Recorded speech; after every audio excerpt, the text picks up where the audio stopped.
많이들 궁금해하시는 클린스만 이야기입니다. 수요일부터 클린스만 이야기가 계속 나와서 저도 오늘 오기 전에 1시에 시사 브리핑에서 이 클린스만 얘기를 하고 왔거든요. YTN에서. 네. 이 뭐 보니까 중앙일보에서 보도가 나왔고 또 여러 스포츠 매체들에서도 계속 보도가 나왔고 독일에선 키커에서도 비슷한 내용을 보도를 했는데 비틀즈에서도 다루고 거의 모든 언론들에서 다루고 있죠. 그리고 또 약간은 우스갯소리로 흘러가고 있죠. 지금 야 클린스만이래 낄낄 약간 아. 이렇게 그렇죠. 가장 독일 사람들 입장에서 가장 이제 대표적인 케이스가 F 프로인데라고 독일에서 나름 유명한 축구 관련 이제 잡지거든요. 그게 그러니까 F가 독일어로 그가 11이라는 수치 의미고요. 엘프 데스 타케스 할 때. 예, 네, 그리고 네. 이제 프로인데는 이제 친구라는 의미거든요. 그 11명의 친구들, 그가 축구를 의미하는 거예요. 되게 어린이 잡지 같은 이름이다. 네, 근데 거기서 이제 딱 그렇게 얘기한 거죠. 친애하는 한국 축구 팬 여러분 하면서 일단 페이스북 어플부터 까세요. 왜냐면 이 사람은 모든 것을 페이스북으로 얘기합니다. 기사보다 그게 더 빠릅니다. 뭐 이게 네. 구체적으로 왜 이런 말이 나왔는지 좀 이따 자세히 말씀드릴 수 있을 것 같습니다. 네. 뭐 그런 것도 있고 뭐 손을 절대 더럽히지 않는다. 옆에 수석 코치들이 열심히 일을 한다. 뭐 그런 얘기도 있고 헬리콥터 착륙장을 만들어라. 이 사람은 헬리콥터를 타고 다니는 걸 좋아한다. 그건 진짜예요? 진짜 그랬어요? 독일에 있을 때? 뭐 그런 것들이 있긴 있었죠. 뭐 네. 무조건 그렇다는 아니고요. 예. 자, 뭐 일단 본격적인 이야기를 하기 전에 클린스만이란 사람에 대해서 이야기를 먼저 해보겠습니다. 네. 저 같은 경우는 이제 뭐 선수 시절을 본 적은 없지만 감독으로 클린스만을 본 세대지만 어쨌든 이 사람이 선수로서 굉장히 성공한 사람입니다. 그렇죠. 그냥 보통 성공한 게 아니죠. 네. 선수로서는. 정말 뭐 독일 축구계 레전드고 손흥민 선수의 토트넘 선배이기도 하잖아요. 그렇죠. 저도 오늘 뭐 자료를 찾으면서 보니까 일단 94년도에 우리나라 상대로 거의 푸스카스급의 골을 터뜨리기도 했고 그거는 그때 그러니까 저는 그때가 이제 94년도니까 중학교 때였거든요. 네.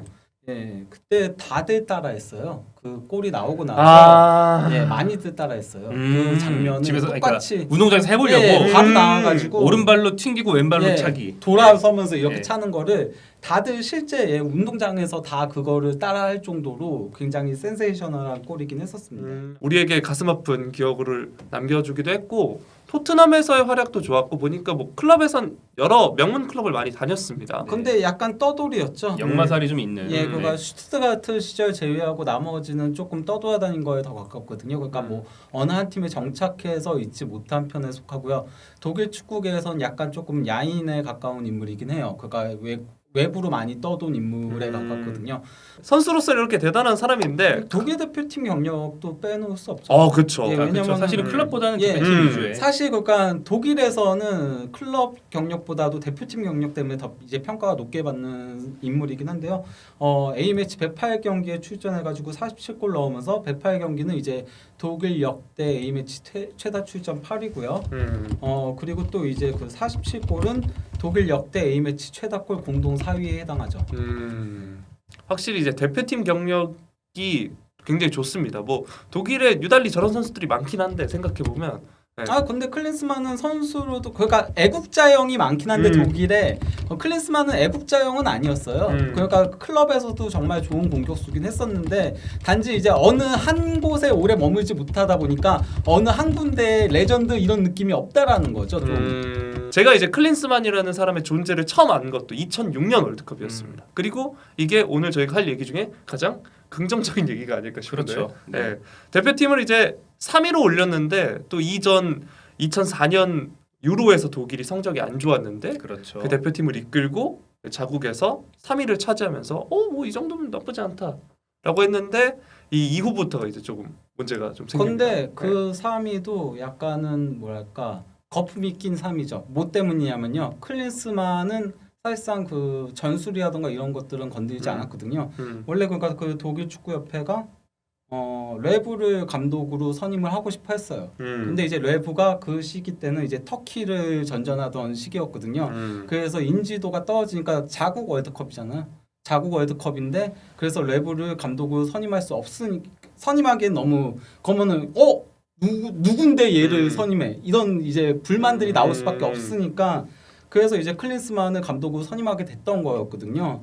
그 사실상 그 실질적인 감독은 레브였다. 이게 그 독일 뭐 현지 언론들도 다 그렇게 평가들을 하고 있기 때문에요. 약간 바지 느낌이었다.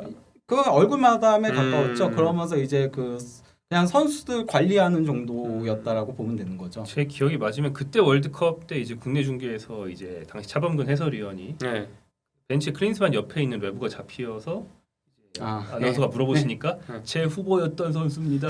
이거 하셔가지고 화제가 우리나라 사람들은 외부를 그 느낌으로 네. 처음 봤어요.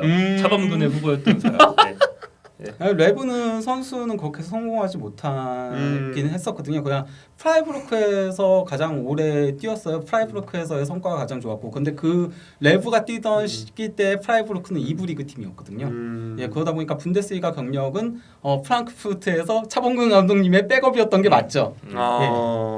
자, 그리고 이제 독일 월드컵 이후에 자국 명문 뭐 분데스리가의 끝판왕 미넨에서 이제 감독을 하는데 실패를 합니다. 네. 네. 실패했고요. 그리고 이제 그때는 뭐 큰 실패를 거뒀었죠.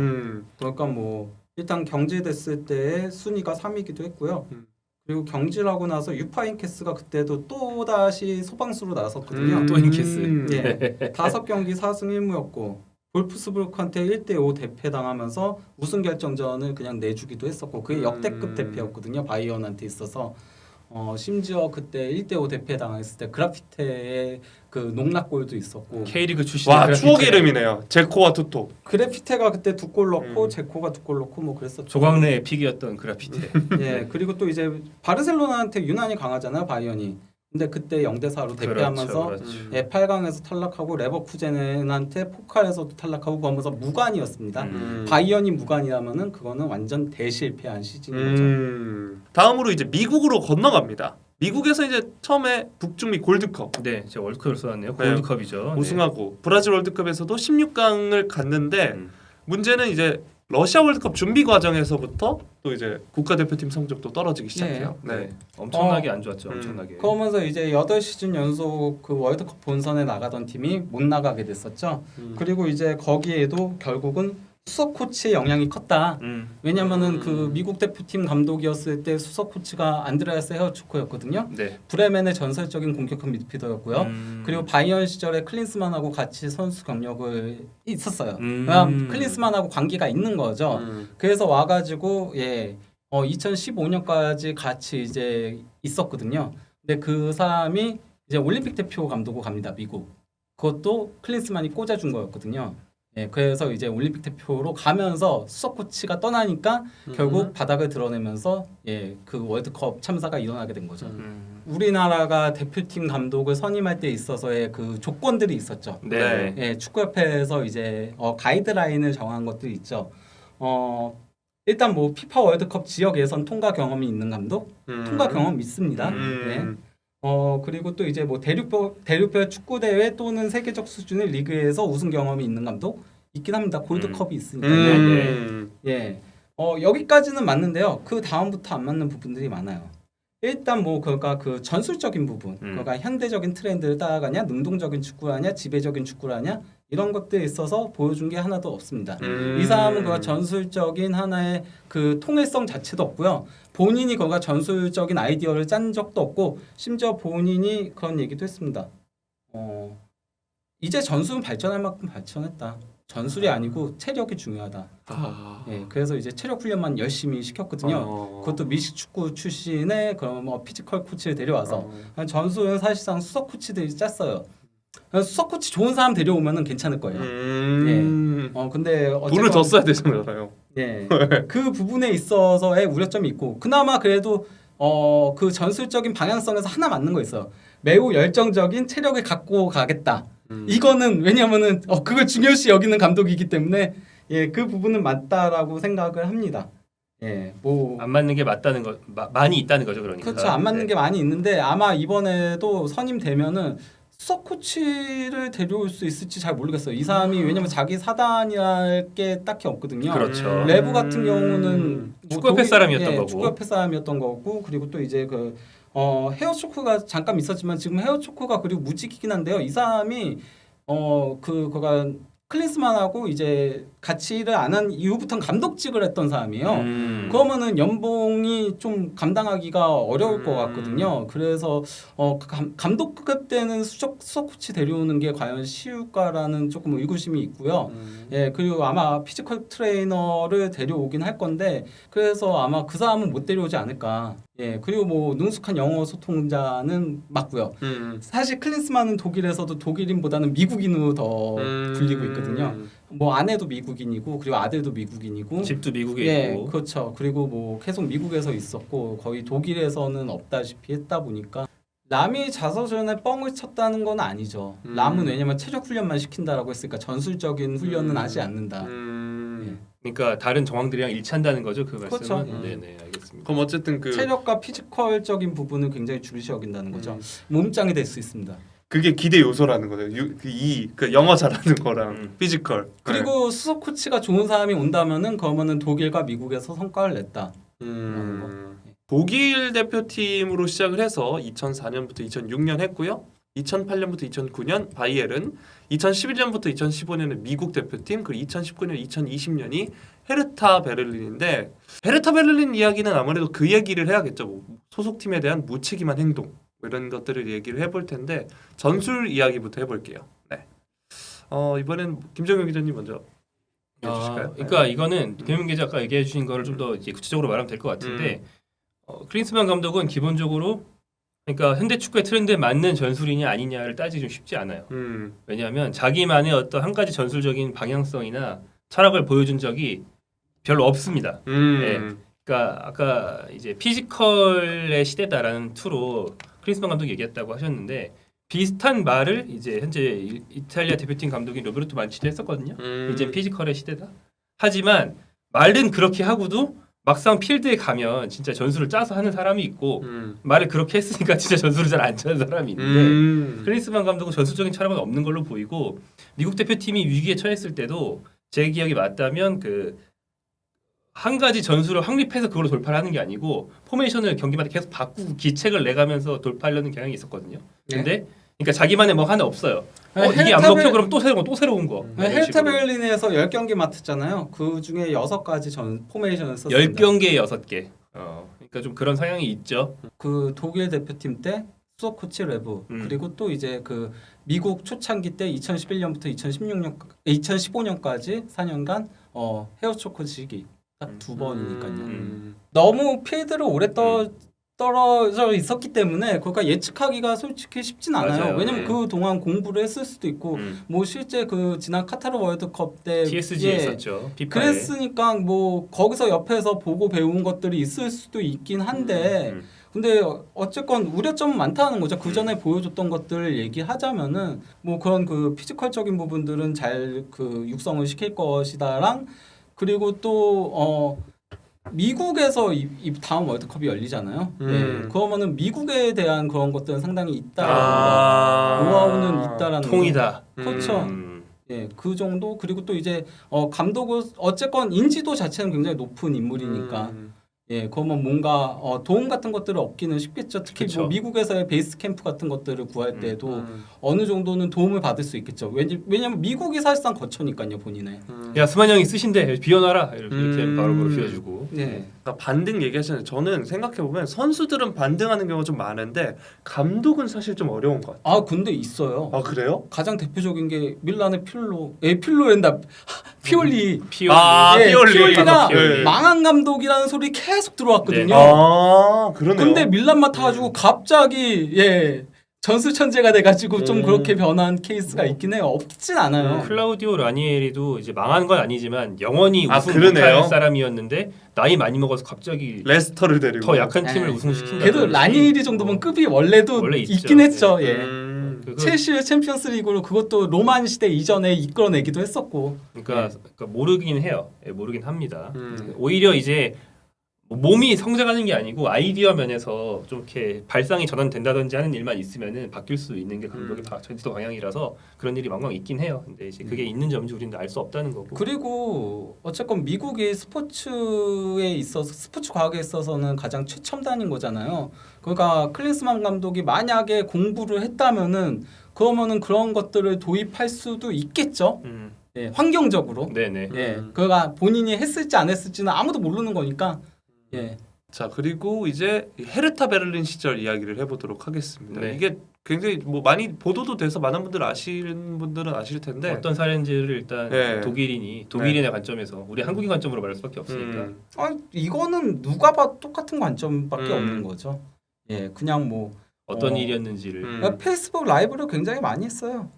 그때만 한 게 아니고 그 전에도 많이 했어요? 네. 아. 그러면서 팬들하고 소통한다고 그랬는데 음. 헤르타 팬들이 좀 불만들을 얘기를 했거든요. 그러니까 화나가지고 나 감독 사임하겠다.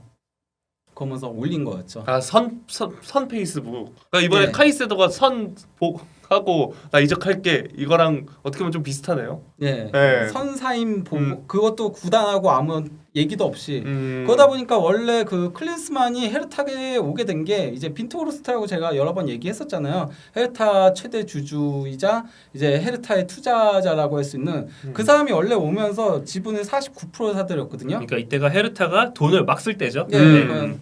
그 독일은 51% 이상 50% 이상을 못 가지게 하니까 네네. 제도적으로 49.9%까지 사들였었어요. 그 사람이.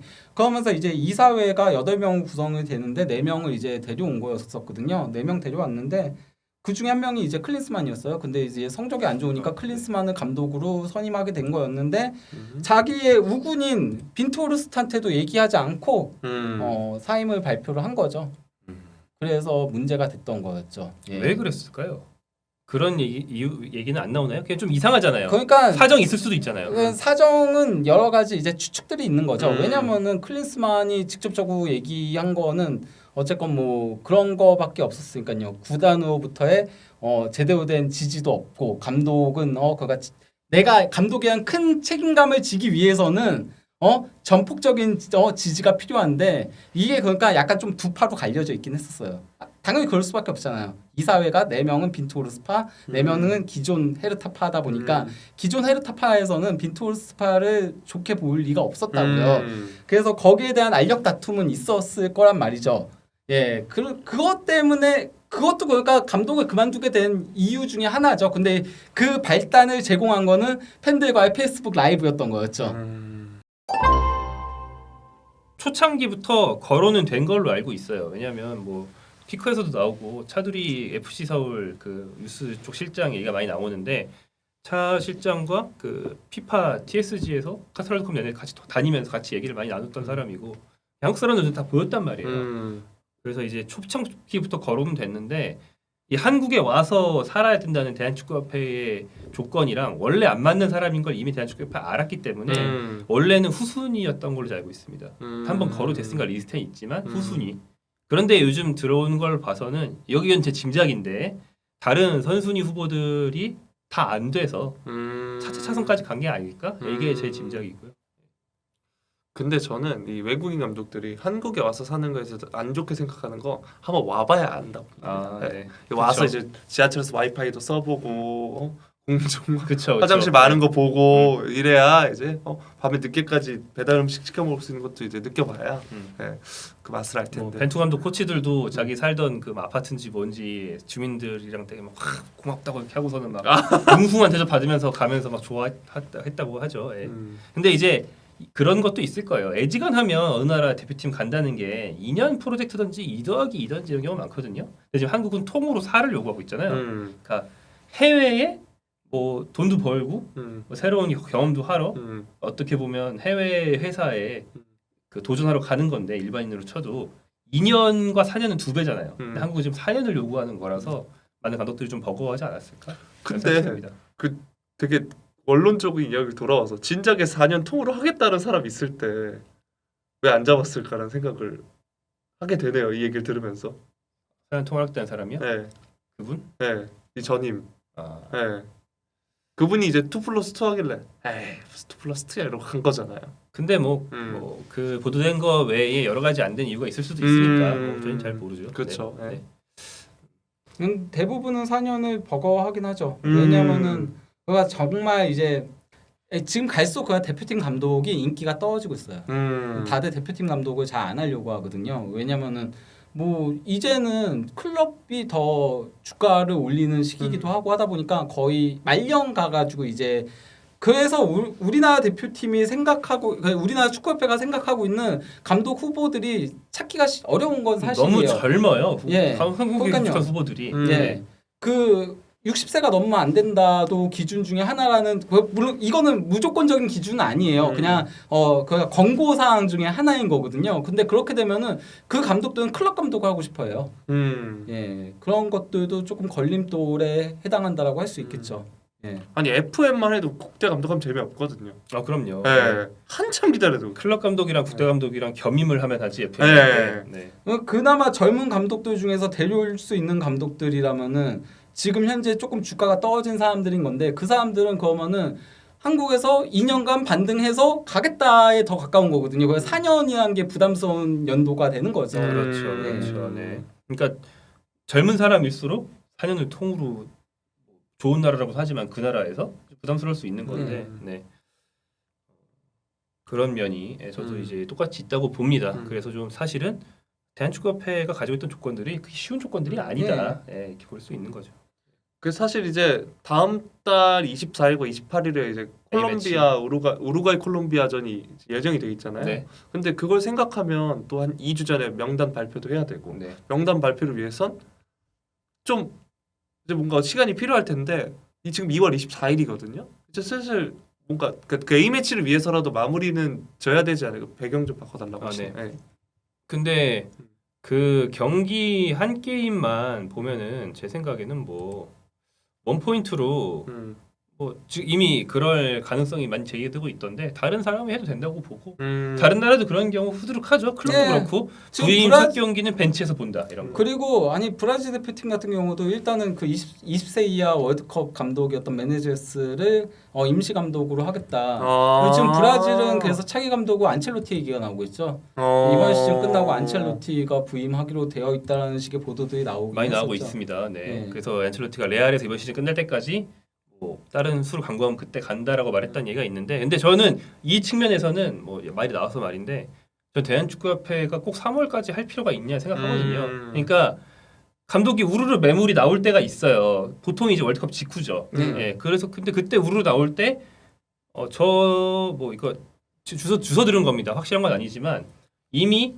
당시에 많은 대표팀 감독들이 쫙 빠지고 또 새로운 대표팀으로 막 교체해서 막 가잖아요. 나왔다 들어갔다가.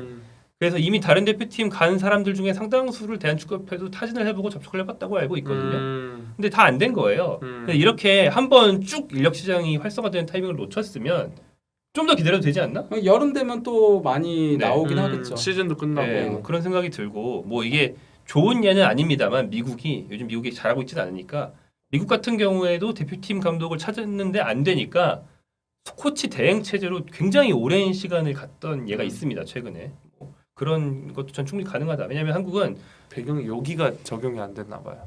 네. 계속 말하는 것처럼 무려 4년을 한 번에 통으로 보는 나라라는 게 특이하거든요. 그 남미나 유럽은 2년 단 인당국은 아시안컵이 가운데 있지 않다 보니까 보통 4년을 통으로 본단 말이에요.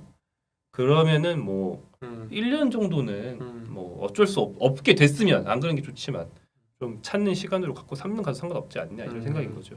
네. 뭐 어떻게 하면 좋을까요, 김현민 기자? 저요? 네. 수석 코치에 유능한 사람을 찾아야 됩니다. 근데 말씀하신 것처럼 본인 사단이 우리가 알기로 딱히 없다면. 아니 근데 본인의 전술적인 철학이 없잖아요. 네. 그러니까 수석 코치의 그런 전술적인 지시는 잘 따를 거란 말이죠. 그러니까 이러면 대한축구협회가 그럼 또 수석 코치도 또 찾아야 되잖아요. 본인 사단이 없으면. 그거 어떻게 찾아? 감독 찾기도 어려운데 코치 찾는 게 더 어렵지 않나? 그렇다고 수석 코치를 한국인을 쓰는 거는 클린스만도 싫어하지 않을까요? 안 싫어할 수도 있는데 그거는 이렇게 또 외국인 감독을 굳이 쓰는 이유가 안 맞지 않을까요? 그쵸, 네. 체류 기간은 확보해야 된다고 생각합니다. 네. 왜냐하면 국내에서 그냥 가만히 있어라, 무조건 있어라 이렇게 억지로 시키는 게 아니고 한국은 A 매치만 보면 되는 게 아니고 이제 K리그 체크를 해야 돼서 K리그가 유럽 빅리그랑은 수준 차이가 있지만 MLS는 또 아니거든요. 네. 그리고 이제 한국 유럽파가 일본이나 미국에 이제 클린스만이 확보했고 그 뒤에 확보한 것처럼 유럽파만으로 거의 25명을 채울 수 있을 정도로 유럽파가 많지도 않습니다. 그렇죠. 그래서 한국은 무조건 K리거를 좋든 싫든 절반 정도 가동을 해야 되는 나라고 잘 찾아야 돼요. 이 작업을 평소에 성실히 할 거라는 약조가 있어야 되죠. 그게 아니고 이제 A 매치 때만 한국 들어갔다가 갑니다. 저는 캘리포니아 이러면은 좀 한국이랑 안 맞는 거죠. 아. 일단 그래서 뭐 이번에 가서 협상 조건 중에 그게 들어가 있다라고 하니까 그거는 어느 정도 확보하지 않을까 싶긴 합니다. 네. 네. 자, 뭐 이 이야기는 저 JMS님의 챗을 마무리로 마무리 접어두도록 하겠습니다. 독일 통감독 원하면 부버지를 선임 위원장으로